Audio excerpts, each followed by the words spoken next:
পুৰা ছাগলী গৰু সব উটুৱাই লৈ গ'ল। কিন্তু অতি দুৰ্ভাগ্যজনক কথা আপোনালোকে চাওক, এইবোৰ মানুহ সোমাই আছে যে SDI বাহিনী কিন্তু অহা নাই।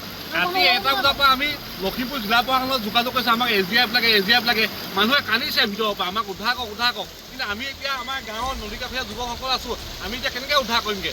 SDFটো এতিয়ালৈকে আহিব লাগে। লখিমপুৰ জিলা প্ৰশাসনে কথাটো অলপ গুৰুত্ব দিয়ক যে ৰঙানদী বিধানসভা সমষ্টিৰ অন্তৰ্গত এই 5নৈবাসী ৰাইজৰ প্ৰতি ঘৰৰ ভিতৰত এককাল এবুকু পানী, গোটেই হাঁহ ছাগলী সকলো উটুৱাই লৈছে। এইবোৰ মানুহ আছে, এইফালে এতিয়া যাব নোৱাৰে, চোৱাচোন এই ভিতৰত যাব নোৱাৰি আছে। মানুহ এইফালে ৰখি আছে।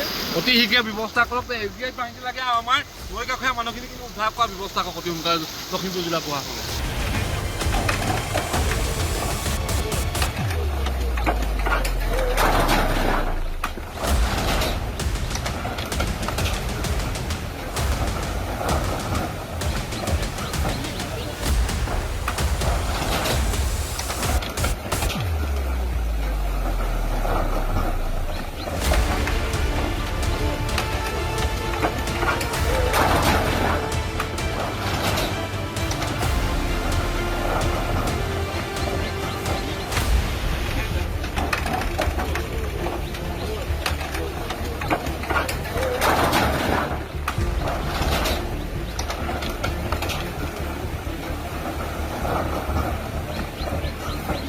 পুৰা ছাগলী গৰু সব উটুৱাই লৈ গ'ল। কিন্তু অতি দুৰ্ভাগ্যজনক কথা আপোনালোকে চাওক, এইবোৰ মানুহ সোমাই আছে যে SDI বাহিনী কিন্তু অহা নাই।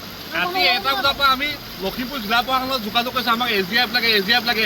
মানুহে কান্দিছে ভিতৰৰ পৰা, আমাক উদ্ধাৰ কৰক। কিন্তু আমি এতিয়া আমাৰ গাঁৱৰ নদীকাষৰীয়া যুৱকসকল আছোঁ, আমি এতিয়া কেনেকৈ উদ্ধাৰ কৰিমগৈ?